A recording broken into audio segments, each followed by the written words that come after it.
അങ്ങനെ തെരഞ്ഞെടുപ്പിന് വേണ്ടി ഉപയോഗിക്കാനാണെങ്കിൽ നിയമസഭാ തെരഞ്ഞെടുപ്പിന് മുമ്പ് വരുന്നതല്ലേ കുറച്ചുകൂടെ ബെറ്റർ. ബി ജെ പിക്ക് ഒരു ആച്ച് കിട്ടുന്നത് നിയമസഭയിലാണ്. ബി ജെ പിക്ക് സീറ്റുകൾ വേണ്ടത്. തോമസ് ഐസക്കിനോട് ചോദിച്ചു കഴിഞ്ഞാൽ കേരളത്തിന് കടമേ ഇല്ല. പിന്നെ ആർക്കാ കടമുള്ളത്? KTDFCക്ക്, KFCക്ക്, KSRTCക്ക്, കെൽട്രോണിന്, KSEBക്ക്, ഇവർക്കൊക്കെയാണ് കടമുള്ളത്. കേരള സർക്കാരിന് കടമൊന്നുമില്ല. അമ്പട. സെർവിങ് IASകാർ പൊതുവെ മാന്യന്മാരായതുകൊണ്ട് ഇതൊന്നും പുറത്താരും അറിയുന്നില്ലെന്നേ ഉള്ളൂ. ഇനി ബോൾഡായിട്ട് ഒരാൾ പുറത്ത് പറഞ്ഞാലോ N. പ്രശാന്ത് IASനെ പോലെ ശിക്ഷിക്കപ്പെടുകയും ചെയ്യും.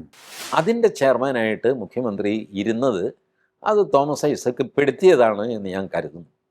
കാരണം ആ ഡീലിങ്സ് മനസ്സിലാക്കാനുള്ള അത്രയ്ക്കൊന്നും സാമർഥ്യം പിണറായി വിജയനില്ല.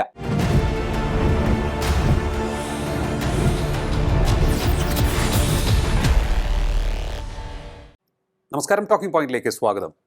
കിഫ്ബി മസാല ബോണ്ടിൽ മുഖ്യമന്ത്രി പിണറായി വിജയനും മുൻ ധനകാര്യമന്ത്രി തോമസ് ഐസക്കിനും ED നോട്ടീസ് അയച്ചിരിക്കുകയാണ്. ഫെമ ചട്ടലംഘനം നടത്തി എന്നുള്ളതാണ് ഇതുമായി ബന്ധപ്പെട്ട് നമുക്കറിയാൻ കഴിയുന്ന കാര്യം.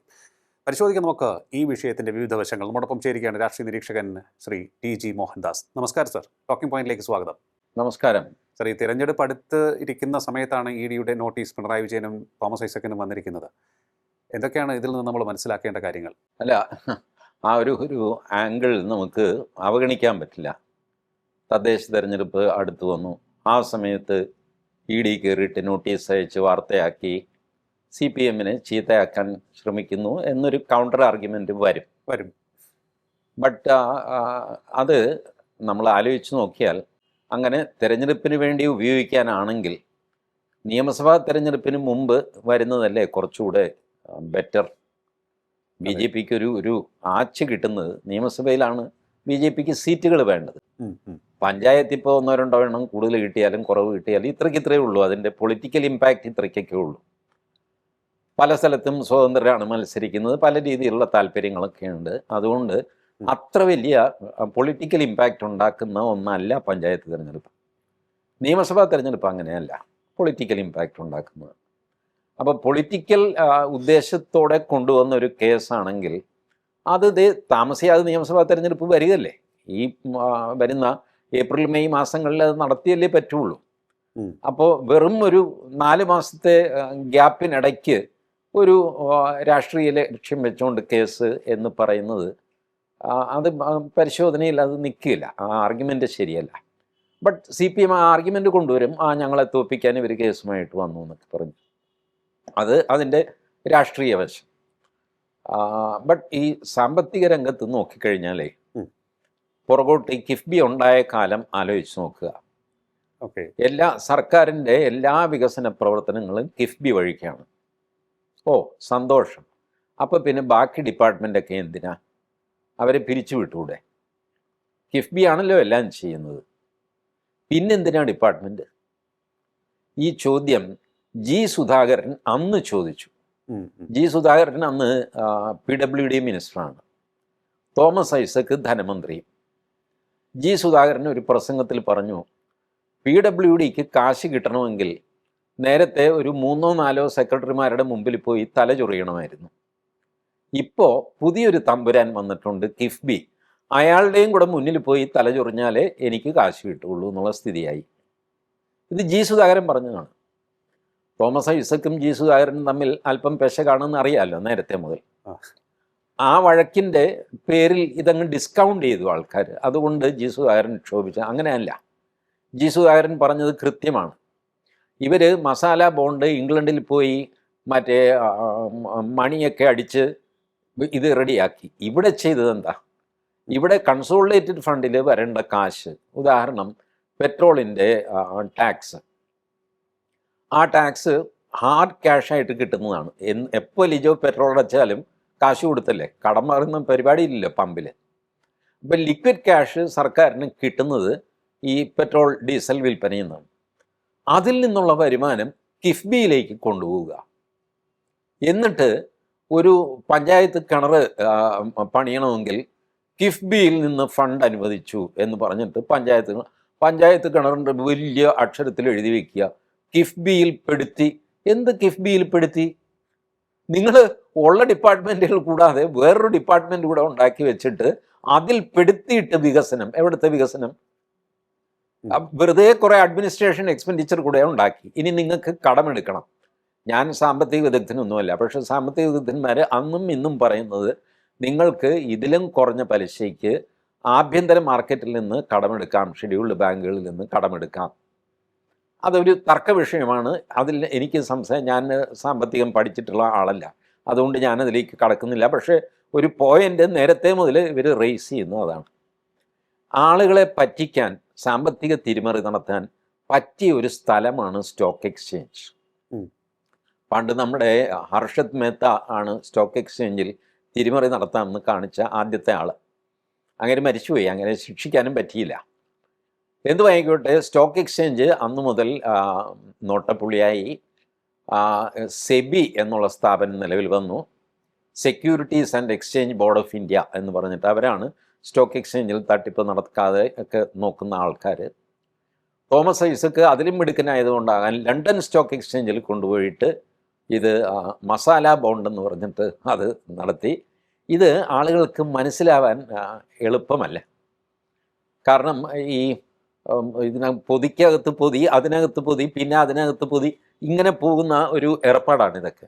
അപ്പോൾ അതുകൊണ്ട് ഫൈനാൻസിൽ നല്ല പിടിപാടുള്ളവർക്ക് മാത്രമേ ഇതിനകത്ത് തിരിമറി മനസ്സിലാവുള്ളൂ. നമുക്ക് സാധാരണക്കാർക്ക് മനസ്സിലാവാൻ ഞാനൊരു കാര്യം പറയാം.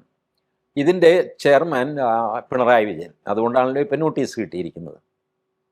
എക്സ് ഒഫീഷ്യോ മെമ്പറോ മീൻസ് സംതിങ് ആയിട്ട് തോമസ് ഐസക്ക്, അങ്ങേർക്ക് നോട്ടീസ് വന്നു. ഇപ്പോൾ തോമസ് ഐസക്ക് പറയുന്നത് ഞങ്ങൾക്കാർക്ക് ഇതിൽ ഉത്തരവാദിത്വം ഇല്ല, ഇതിൻ്റെ ചീഫ് എക്സിക്യൂട്ടീവ് ഉണ്ട്, അങ്ങേർക്കാണ് ഉത്തരവാദിത്വം, അങ്ങേര് ഉത്തരവാദിത്വം എടുത്തിട്ടുണ്ട് എന്നാണ്. ഹൈക്കോടതിയിൽ സത്യവാങ്മൂലം കൊടുത്തിട്ടുണ്ട്, ഞാനാണ് ഉത്തരവാദിയെന്ന്. അങ്ങനെ ഒരാൾ ഉത്തരവാദിത്വം ഏറ്റെടുത്താൽ അവിടെ വെച്ച് തീരില്ലല്ലോ. അതെ, യഥാർത്ഥ കൊലയാളി ഞാനാണ് എന്ന് പറയുന്നു.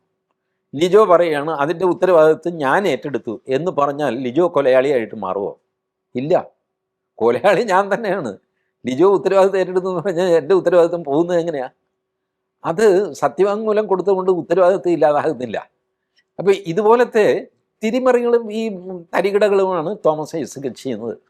ഇവർ കേന്ദ്ര സർക്കാരിനോട് പറഞ്ഞു, കിഫ്ബിയുടെ കടം ഞങ്ങളുടെ കടമല്ല, കേരള സർക്കാരിൻ്റെ അല്ല, പിന്നെ ആരുടെ കടമ? അല്ല, അത് കിഫ്ബി വേറൊരു കമ്പനിയല്ലേ, അവർ കടം വാങ്ങിച്ചതിന് ഞങ്ങൾ എന്ത് വേണം? ഇവിടെ കിഫ്ബി ഉണ്ടാക്കിയത് നിങ്ങളല്ലേ, എന്നിട്ട് അതിൻ്റെ കടം പിന്നെ ശൂന്യാകാശത്ത് നിന്ന് നികത്തുക. ഇതേ കളി നോക്കിലിജോ KSRTC കളിച്ചു. KSRTC നഷ്ടത്തിലായി കൂപ്പ് കുത്തി പണ്ടാറടങ്ങി. അവർക്ക് ഒരിടത്തു നിന്നും ലോൺ കിട്ടില്ല. അപ്പോൾ അവർക്ക് കാശ് കൊടുക്കാനായിട്ട് KTDFC ഉണ്ടാക്കി, Kerala transport development finance corporation. അവരുടെ ഒരേ ഒരു ജോലിയേ ഉള്ളൂ, മാർക്കറ്റിൽ നിന്ന് കടമെടുക്കുക, ഫിക്സഡ് ഡെപ്പോസിറ്റ് വാങ്ങുക, എന്നിട്ട് KSRTCക്ക് കൊടുക്കുക. KSRTC ആ കാശും തിരിച്ചടച്ചില്ല. KTDFC പൊളിഞ്ഞു. KTDFCയിൽ നിക്ഷേപിച്ച ആളുകൾക്ക് തിരിച്ചു കൊടുക്കാൻ കാശില്ല. അവർ ഹൈക്കോടതിയിൽ പോയി. ഹൈക്കോടതിയിൽ KTDFC കൈമണത്ത് KTDFC പറഞ്ഞു, ഞാൻ പൊളിഞ്ഞു ചേട്ടാ, ഞാൻ പാപ്പരായി പോയി. അങ്ങനെയാണെങ്കിൽ തൻ്റെ ഗ്യാരണ്ടർ ആരാ? കേരള സർക്കാർ. അവരെ വിളിക്കിയത്. കേരള സർക്കാർ സത്യവാങ്മൂലം കൊടുത്തു, ഞങ്ങളുടെ കാശില്ല, ഞങ്ങൾ ഇവർക്ക് ഗ്യാരണ്ടി കൊടുത്തു എന്നുള്ളൊരു സാങ്കേതിക കാര്യം മാത്രമാണ്, അതുകൊണ്ട് പൈസ കൊടുക്കാൻ ഞങ്ങൾക്ക് ബാധ്യതയില്ല. ഹൈക്കോടതി ചൂടായി. ഹൈക്കോടതി പറഞ്ഞു, ടേക്ക് ബാക്ക് ദിസ് അഫിഡാവിറ്റ്, ഈ അഫിഡാവിറ്റ് പിൻവലിക്ക്, എന്നിട്ട് മര്യാദയ്ക്ക് നല്ല അഫിഡാവിറ്റ് കൊണ്ടുപോകുക, ഉത്തരവാദിത്തം ഏറ്റെടുത്തുകൊണ്ട്, എന്നിട്ട് കൊടുക്കാനുള്ള കാശ് ആളുകൾക്ക് കൊടുക്കുക. പിന്നീട് ഞാൻ ആ കേസ് ഫോളോ ചെയ്തില്ല. എന്ത് സംഭവിച്ചു എന്ന് പറയാം, വലിയ വലിയ ആളുകളാണ് ഡെപ്പോസിറ്റ് ചെയ്തത്.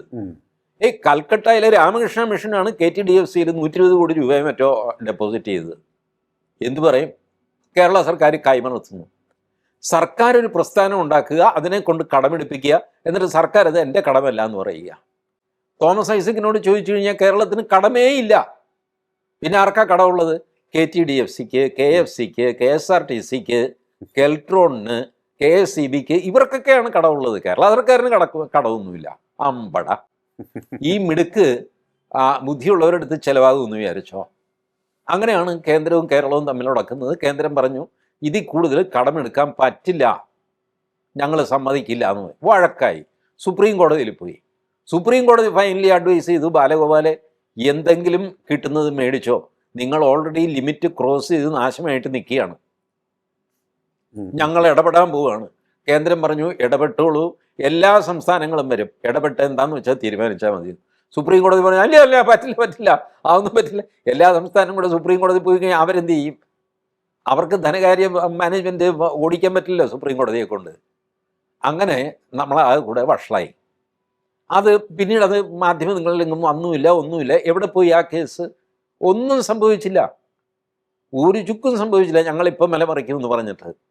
അപ്പം ഇതുപോലെ ഫൈനാൻസ് ഇട്ട് കളിക്കുകയാണ്. നേരത്തെ തോമസ് ഐസക് ഇട്ട് കളിച്ച് വഷളാക്കി. ഇപ്പോൾ ബാലഗോപാൽ നിസ്സഹായനായതുകൊണ്ടാകാം അദ്ദേഹവും ഇത് വഷളാക്കുന്നു. ഇ ഡിയുടെ ഇത് വരുമ്പോൾ എന്തെങ്കിലും തട്ടാമുട്ടി പറയും. പിന്നെ ഞാൻ അറിഞ്ഞിടത്തോളം ഇത് ജയിലിൽ പോകേണ്ട കേസൊന്നും അല്ല. ഫെമ ചട്ടലംഘനം എന്ന് പറയുന്നത് അതിനെന്തോ പിഴ കൊടുക്കുക അതേ ഉള്ളൂ. അത് വരുമ്പോഴത്തേക്ക് താമസിക്കും. ഇ ഡിയുടെ കാര്യം എപ്പോഴും ഈ ഒച്ചഴയുന്ന പോലെയാണല്ലോ ഇ ഡിയുടെ കേസുകളെല്ലാം. അത് ഈ കേസ് മാത്രമല്ല, എല്ലാ കേസും ഒച്ചഴയുന്ന പോലെ എഴയുന്നതാണ്. അൺലെസ് ഇറ്റ് ഈസ് കറപ്ഷൻ, അങ്ങനെ ക്ലിയർ ആയിട്ട് മണി ട്രെയിലൊക്കെ ഉണ്ടെങ്കിൽ മാത്രമേ ഫാസ്റ്റായിട്ട് അവർക്ക് ആക്ട് ചെയ്യാൻ പറ്റുള്ളൂ. അങ്ങനെയാണ് കേജ്രിവാളിൻ്റെയൊക്കെ കേസ് സംഭവിച്ചത്. ഇവിടെ അതില്ലാത്തത് കൊണ്ട് വളരെ സ്ലോ ആയിട്ട് ഇത് പ്രോഗ്രസ് ചെയ്യും. ബട്ട് ഇതിൽ തിരിമറി നടന്നിട്ടുണ്ട് എന്നുള്ളത് ഏകദേശം വ്യക്തമാണ്. ആ തിരിമറി പുറത്തു കൊണ്ടുവരാൻ വലിയ പ്രയാസവുമാണ്. അതായത് ഈ വിജയ് മല്യ കാശ് വെട്ടിച്ച് പുറത്തു പോയല്ല, സിമ്പിളാണ് വിജയ് മല്യയുടെ പുറത്തുള്ള കേസ്. ലോൺ എടുത്തു, കാശ് തിരിച്ചടച്ചില്ല, ബാധ്യത കൂടി വന്നു, പുള്ളി നാട് വിട്ടു. ഇതാണ് വിജയ് മല്യയുടെ കേസ്. ബട്ട് നീരവ് മോദി എന്ന് പറഞ്ഞിട്ടൊരു ബിരുദൻ നാട് വിട്ടിട്ടുണ്ട്, IPL ഒക്കെ ആയിട്ട് ബന്ധപ്പെട്ട്. അയാളുടെ കേസ് എന്താണെന്ന് വിശദീകരിക്കാൻ സത്യത്തിൽ എനിക്കറിയില്ല. ഒരു 10 ദിവസം എടുക്കും അത് പഠിക്കാനായിട്ട്. രണ്ടുപേരും നാട് വിട്ടവരാണ് തട്ടിപ്പ് കാണിച്ചിട്ട്. ബട്ട് ഒരാളുടെ തട്ടിപ്പ് നമ്മുടെ സാമാന്യ ബുദ്ധിക്ക് മനസ്സിലാവും, മറ്റേയാളുടെ തട്ടിപ്പ് അസാമാന്യ ബുദ്ധിയുള്ളവർക്ക് മനസ്സിലാവുകയുള്ളൂ. ഇതാണ് തോമസ് ഐസക് ചെയ്ത കാര്യം. തോമസ് ഐസക് ഈ നീരവ് മോദി സ്റ്റൈലിൽ ഓപ്പറേറ്റ് ചെയ്യുന്ന ആളാണ്. That's all.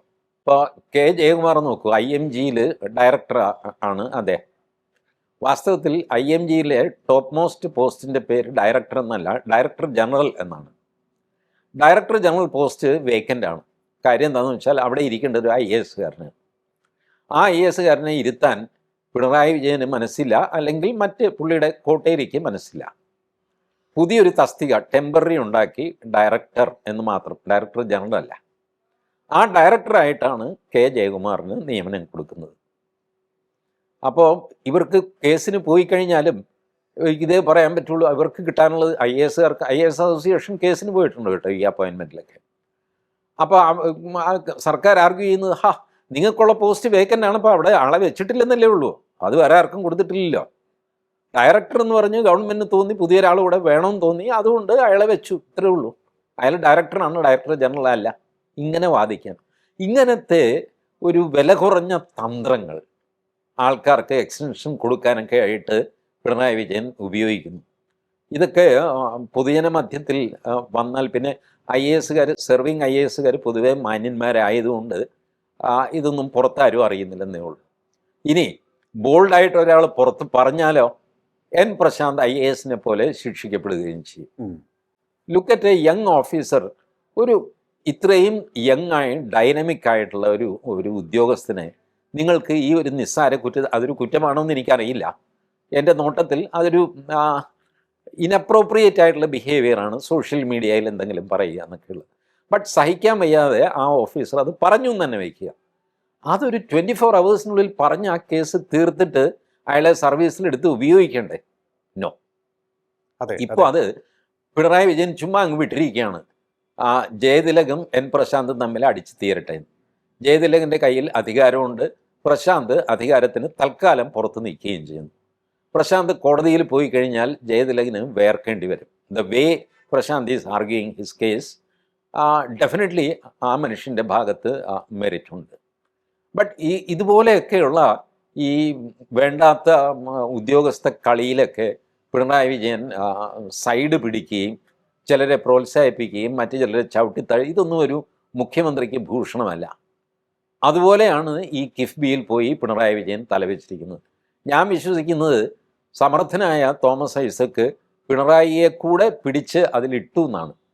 സാധാരണഗതിയിൽ മുഖ്യമന്ത്രി ഒരു ആലങ്കാരികമായിട്ടുള്ള ചില സാധനങ്ങളുടെ ചെയർമാനായിട്ടല്ലാതെ ഇപ്പോൾ കേരള എൻവയൺമെൻറ്റൽ പ്രൊട്ടക്ഷൻ ഏജൻസി പ്രത്യേകിച്ചൊന്നും ചെയ്യാനൊന്നുമില്ല, പരിസ്ഥിതിയെ പറ്റി ഭും ഭും പറഞ്ഞ് വാചകടിക്കുക ഇത്രയേ ഉള്ളൂ. അതിൻ്റെ ചെയർമാനായിട്ട് മുഖ്യമന്ത്രി ഇരിക്കുന്നു.